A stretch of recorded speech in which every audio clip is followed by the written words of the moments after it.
In the classroom, causing many issues and disruptions throughout the class, which escalated that Friday afternoon on a school bus home. There was issues with shoving, punching other children, which led to a 3-day suspension on the school bus. My son has finally got in trouble on the bus enough to where he got actually kicked off the bus for 3 days because he was being a little bully.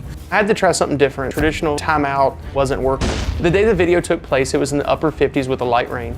Being the athlete he is and knowing he can run, letting him run to school would literally cool him off. I got my phone out, went Facebook Live, and then from there it just went viral.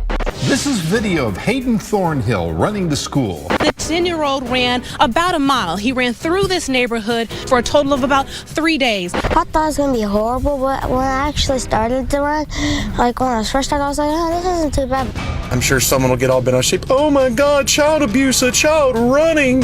I started getting positive and negative feedback. I had many people write to me telling me I'm a piece of and I should die and they would love to kill me themselves. Ever since the video, we've seen a huge change in the bullying.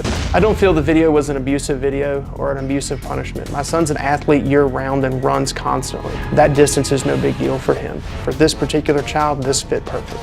And if you need anything for your kid, you can feel free to send them to Brian's boot camp, no charge. Behave or be fast. All right, Brian. So, have you gotten hate mail over this? I've gotten hate mail, love mail in every language from every country. What prompted the punishment, any kind of punishment? Simply love. If you want to base it down to the care, I care about my son enough that I want to make sure he develops into a proper adult and knows the difference between right and wrong. The week prior to the video, he had been absolutely horrible at school. I was getting calls every day, disrupting class, making everybody's life torturous in the school. And that particular Friday had escalated on the school bus. That same mile run is all he has on the school bus. It's a few minutes to ride, and during that time he punched other kids, crawled up and over seats, shoved other kids down the aisle and everything, which is just unacceptable. A school bus driver doesn't need to worry about that. School bus driver needs to get the kids back safely.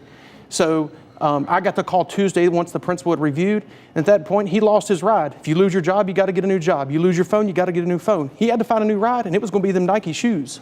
All right. So, why is he a bully? I wish I knew that. I was hoping you was going to figure that out. Well, actually, there's a lot of research about bullies. A lot of people say it's because of me. But I have to ask the question, since you're the doctor, if it's because of me, my daughter, raised the same way, is an angel. A son and a daughter can have a very different experience in the same house. Bullies are almost universally bullied at home.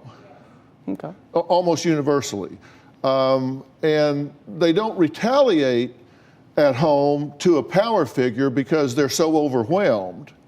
And so research suggests that they suppress that, they push it down until they get somewhere that they can vent that, and then they do. Now that doesn't mean that you are a bully. Well, that's what I was going to say. My son actually is, I can see that in many cases. My son doesn't hold back at home. We still have issues with him. The bullying issue stopped on the school bus. We do have issues still at home, though. He likes, his biggest thing I keep telling him, he needs to learn just to be quiet. Most of his problem currently is he keeps going and keeps going. Kind of like you are now? Yeah, he gets it honest. He gets it honest. Yeah. I'll